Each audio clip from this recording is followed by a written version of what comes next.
कैसे महारानी, कैसे पूजा करने दूं अपनी पुत्री को स्वाभिमानी की?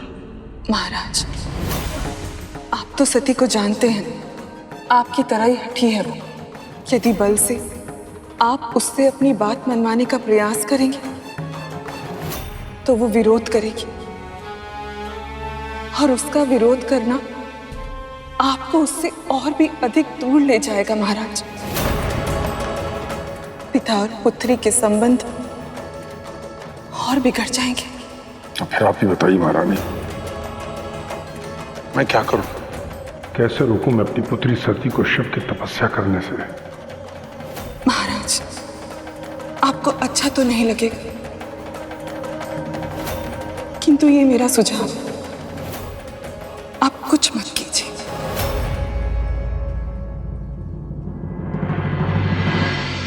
सती में शक्ति का अंश, बल का प्रयोग करके आप उससे जीत नहीं सकते, किंतु हाँ, यदि प्रेम से समझाएंगे तो मेरा विश्वास है कि वो आपकी बात अवश्य सुनेगी।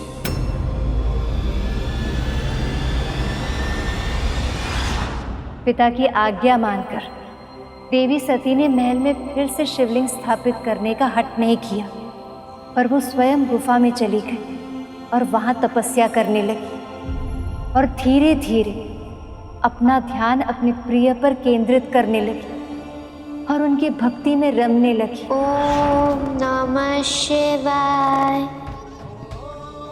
ओम नमः शिवाय, ओम नमः शिवाय, ओम नमः शिवाय। वर्षों बीत गए। बढ़ती उम्र के साथ साथ सती के शिव के प्रति भक्ति भी बढ़ती चली गई। ओम नमः शिवाय, ओम नमः शिवाय। और फिर उनकी तपस्या का तेज बढ़ता चला गया। अंत में शिव को समाधि की अवस्था में अपनी शक्ति का आभास हुआ।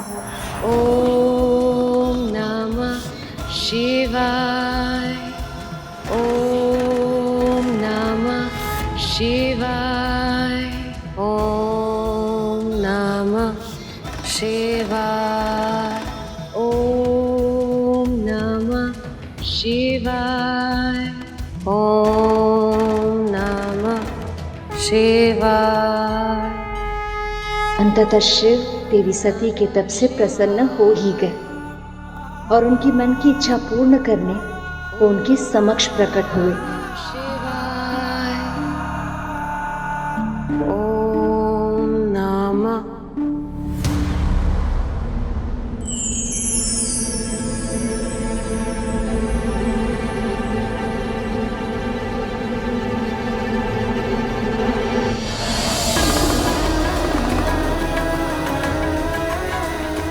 उस दिन सती ने जब महादेव को देखा तो उन्हें पूर्ण होने का आभास हुआ।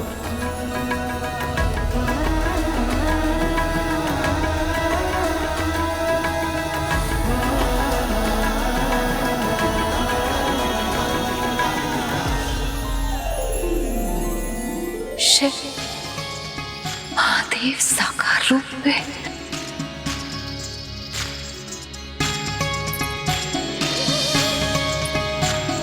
मैं आपकी तपस्या से प्रसन्न हुआ देवी। कहिए, क्या वरदान चाहिए आपको? जिस क्षण से मैंने जन्म लिया है, एक अलौकिक जुड़ाव सा अनुभव किया है आपके साथ। जब मैं आपके बारे में कुछ भी नहीं जानती थी, तब भी मेरे मन में आप ही की छवि थी। जब मैंने आपको शिवलिंग के रूप में पहली बार देखा, एक विचित्र पूर्णता का आभास हुआ था। सत्य तो ये है महादेव कि आपके बिना मेरा मन नहीं लगता। भूख, प्यास, निद्रा, ये सारी आवश्यकताएं मुझे व्यर्थ लगती है। मन करता है सदैव आपको निहारती रहूं, आपकी सेवा करूं, आपके निकट रहूं। आप मेरे जीवन के अभिन्न अंग हैं महादेव। अब मैं भी आपके जीवन का अभिन्न अंग बनना चाहती हूँ। अब तक मैंने केवल अर्पण किया है, पर अब स्वयं को समर्पण करना चाहती हूँ। मैं आपको अपना पति परमेश्वर मान चुकी हूँ महादेव। क्या आप भी मुझे अपनी अर्धांगिनी के रूप में स्वीकार करेंगे? बोलिए महादेव, देंगे मुझे ये वरदान? यदि आपकी यही इच्छा है तो ऐसा ही होगा।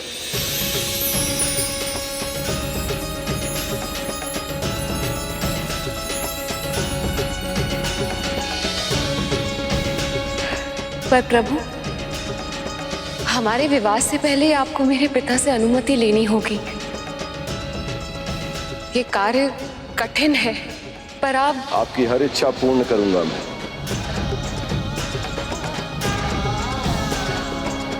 पर कैसे प्रभु?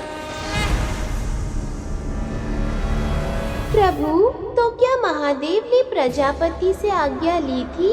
किंतु वो तो कभी भी अपनी पुत्री का विवाह महादेव से कराने के लिए नहीं माने होंगे ना? फिर उनका मिलन कैसे हुआ होगा प्रभु? नियति का लिखा तो कोई भी नहीं बदल सकता है मूषक जी। और देवी सती के नियति में महादेव से विवाह होना लिखा था, किंतु प्रजापति दक्ष उनके लिए कुछ अलग ही भविष्य निर्धारित कर रहे थे। महादेव ने कहा है तो वो अवश्य कोई ना कोई उपाय ढूंढ लेंगे।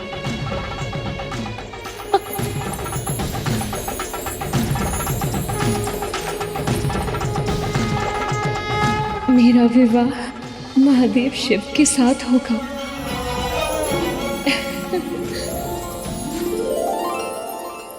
माँ, माँ, माँ, विशाखा, विशाखा, मैं बहुत प्रसन्न हूँ, बहुत। अरे हुआ क्या? पूछो मत, बस मन करता है कि प्रसन्नता की आकाश में उड़ती जाऊं, उड़ती जाऊं। माँ, माँ। अरे सती, माँ उठो। अरे क्या हुआ? अरे क्या कर रही हो ये? बहुत प्रसन्न हूँ माँ, अरे बहुत। इतने वर्षों बाद इतनी प्रसन्नता देखी तुम्हारे मुख पर, क्या बात है? आप जानती हो पिताजी, पिताजी, आपको पता है कि आज आप हमसे सुनिए एक उत्तम समाचार। हमारे पिता ब्रह्मदेव ने अन्य गुरुजनों के साथ मिलकर आपके विवाह का मुहूर्त निकाला है।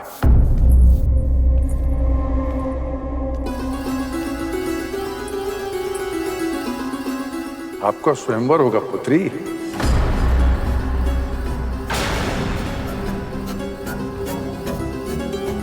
हम आपके लिए संसार के समस्त राज्यों से एक से बढ़कर एक राजकुमारों को आमंत्रित करेंगे। आपके लिए सृष्टि का सर्वश्रेष्ठ ढूंढेंगे हम।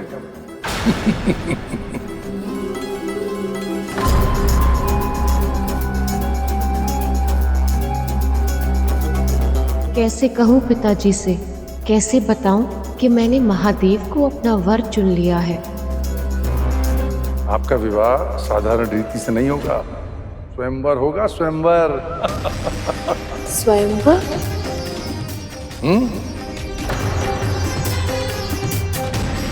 आपके विवाह का आयोजन ऐसा भव्य होगा जो संसार ने न कभी देखा होगा और न भविष्य में देख पाएगा। ब्रह्मांड के कोने कोने से राजाओं, राजकुमारों, ऋषिगण और देवताओं को आमंत्रित करूंगा। एक से बढ़कर एक राजकुमार आपका हाथ पाने की आकांक्षा लिए स्वयंवर में भाग लेंगे। आपके हृदय को जीतने के लिए आकाश पाताल एक कर देंगे और जो आपके मन को भाएगा आप उसके गले में वरमाला पहनाइएगा। फिर हम आपका विवाह पूरे विधि विधान से करेंगे। कैसा शुभ दिन होगा, मेरा स्वप्न पूरा होगा। पिताजी, जिसे मैं वरमाला पहनाऊंगी, आप सच में मेरा विवाह उसके साथ करा देंगे? हाँ पुत्री, आपके जीवन के महत्वपूर्ण निर्णय में आपकी सहमति भी आवश्यक है। इसलिए सभा में उपस्थित जिस प्रतियोगी को आप अपने वरमाला से सुशोभित करेंगी, हम उसी से आपकी विवाह करा देंगे। इतना बड़ा आयोजन होगा, तब तो उस सभा में महादेव भी अवश्य आएंगे और मैं पिताजी के आशीर्वाद से उनका वरण कर पाऊंगी। देखा महारानी, हमारी पुत्री कितनी बड़ी हो गई, अपने पिता से लज्जा रही है। क्या हुआ महारानी, आप किस विचार में हैं? महाराज, आपने सती को वचन तो दे दिए, किंतु यदि उसने शिव के गले में नहीं,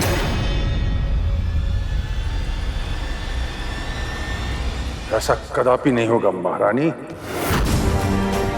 उस एकांतवासी अभिमानी पशुपति को तो मैंने आमंत्रित ही नहीं किया है।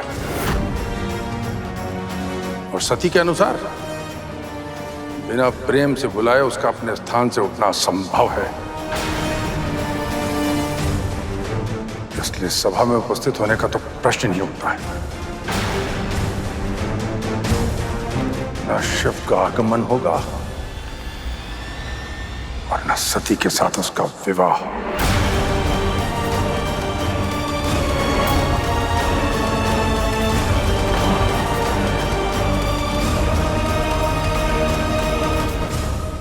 पिता और पुत्री दोनों मन ही मन प्रसन्न थे, ये सोचकर कि सब कुछ उनकी इच्छा अनुसार हो रहा है।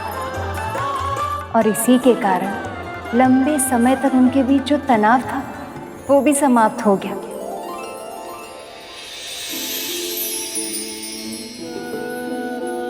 प्रजापति दक्ष अपनी प्रिय पुत्री के विवाह की सारी तैयारियां स्वयं अपने हाथों से करने लगे। पिता और पुत्री दोनों एक साथ फिर से समय व्यतीत करने लगे, पहले की तरह। ये देखकर रानी प्रसूति खुश तो बहुत थी, पर उनके मन में एक भय भी था। दिन रात वो यही चिंता में रहती कि जब स्वयंवर के दिन देवी सती को पता चलेगा कि उनके पिता ने शिव को आमंत्रित ही नहीं किया है, तो क्या होगा।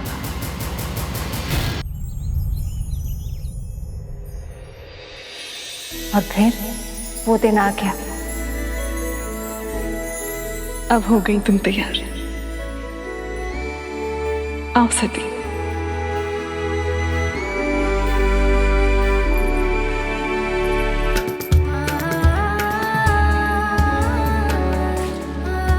ठहरो, एक छोटी सी कमी है।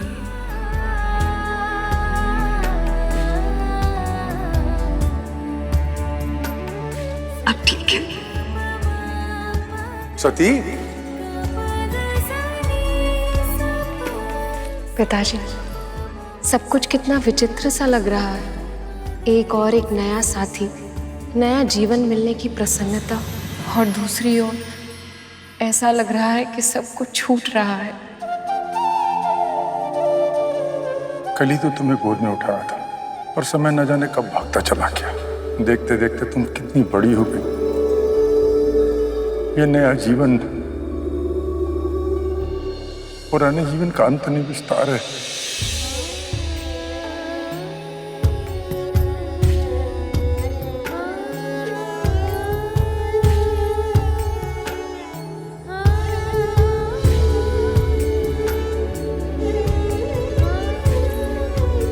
अब चलिए आप लोग,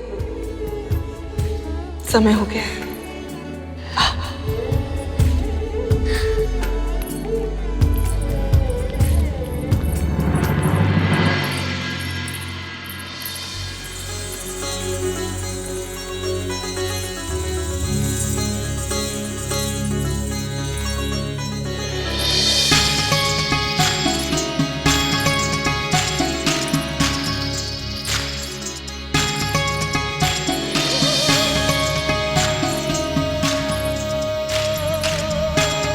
बस कुछ एक क्षण और, फिर सदा सदा के लिए अपनी शिव की हो जाऊंगी मैं।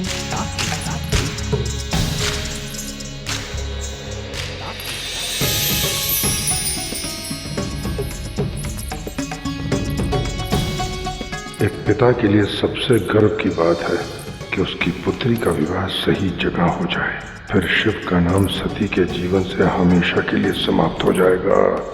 हे प्रभु, मेरी यही कामना है कि मेरी पुत्री के विवाह में कोई विघ्न ना आए।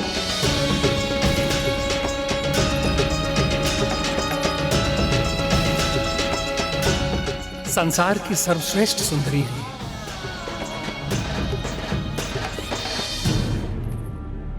बहुत सौभाग्यशाली होंगे वो जिनके साथ इनका विवाह होगा।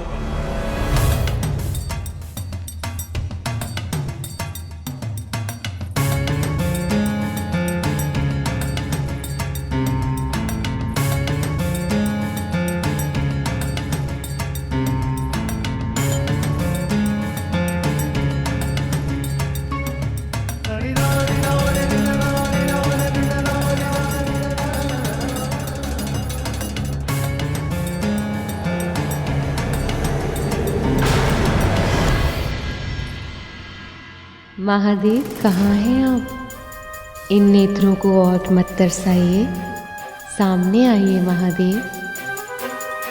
देवी सती महादेव को ढूंढ रही है, किंतु इन्हें ये पता ही नहीं कि प्रजापति दक्ष ने महादेव को आने का निमंत्रण ही नहीं दिया।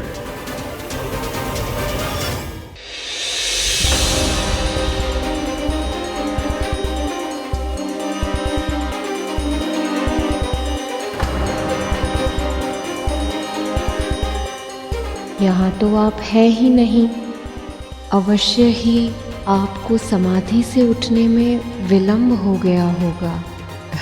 इसका अर्थ है कि अब किसी भी क्षण आने वाले हैं आप।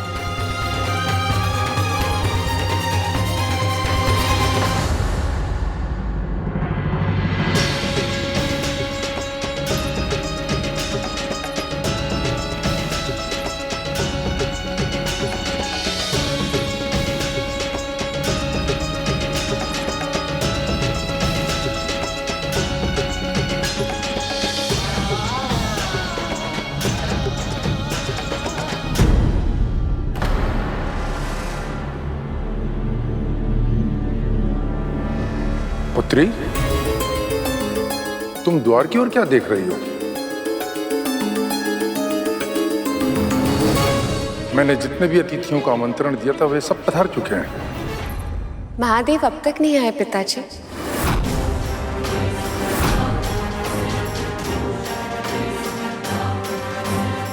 आएगा भी नहीं वो। क्या क्या कहा आपने? जब मैंने उसे आमंत्रण ही नहीं दिया तो अनाधिकार वो यहाँ आकर अपना अपमान करवाएगा।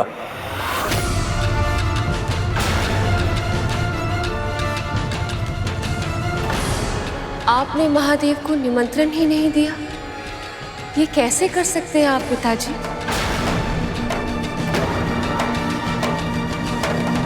इस पूरी सृष्टि के 14 भुवन के सबसे योग्य है वो। तुम्हारे कहने भर से मान लूं?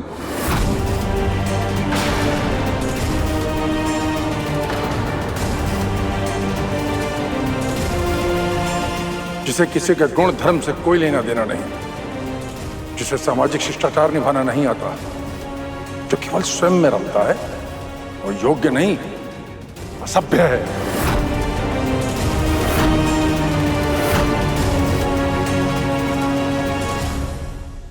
वो मेरे होने वाले पति हैं पिताजी। सती!